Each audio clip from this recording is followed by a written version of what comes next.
স্কুলে যখন ছিলাম তখন স্কুল ছুটির পর বাসায় ফেরার পথে আমি রাস্তা থেকে উপরের দিকে জানালায় তাকাতাম। দেখতাম আমার আম্মু সেখানে দাঁড়িয়ে আছেন, রাস্তার দিকে চেয়ে আছেন। আমি আসার পর আমার সাথে বসে প্রায় বিকাল নাগাদ সারা দিনের ক্লান্ত অভুক্ত শরীরে আমার আম্মু ভাত খেতেন। আমি ইংল্যান্ডে আসার পর আম্মু কতদিন যে রান্নার সময় ডিম ৩টার জায়গায় ৪টা, মাছ ৩ পিসের জায়গায় ৪ পিস দিয়েছেন নিজের অজান্তে, তার আর হিসেব নেই। পরে নিয়াজ না হয় মুশতারি আমাকে জানিয়েছে এই বিষয়ে। দিনকে দিন আম্মুর শখ আহ্লাদ সব কিছু কেমন জানি কেন্দ্রীভূত হয়ে যাচ্ছে। ঘুরে ফিরে এই সন্তান সংসার। গত বছর বাংলাদেশে গিয়ে আম্মু আর মুশতারিকে নিয়ে শপিং করতে গেলাম।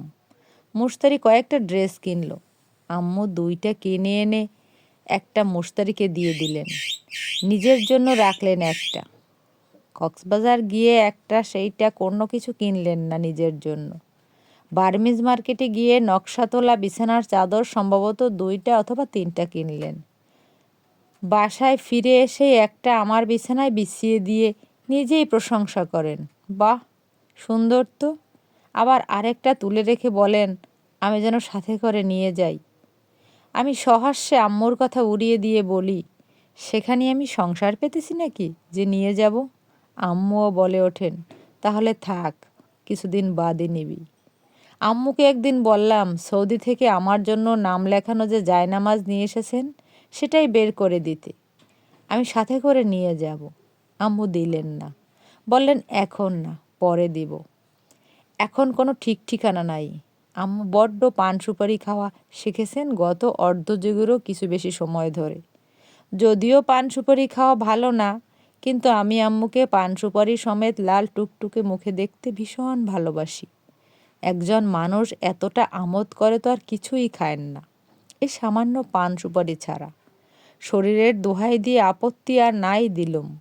আমি ফিরে আসার আগে আম্মুকে কেজি 3 সিঙ্গাপুরি গোয়া কিনে দিয়ে আসি। আম্মুর সে কি খুশি! আমাকে বললেন, তুই গেলে কে আমাকে এটা কিনে দেবে? আমি আর কথা বাড়াই না, আমার মন ছোট হয়ে আসে। আমি কিছু স্মৃতি মনে করতে গেলে নিজেকে সামলাতে পারি না। আমার এখন বারবার মনে হয় অন্তত সুপারি কিনে দেওয়ার জন্য হলেও আমাকে আজন্ম আমার আম্মুর কাছে থাকতে হবে।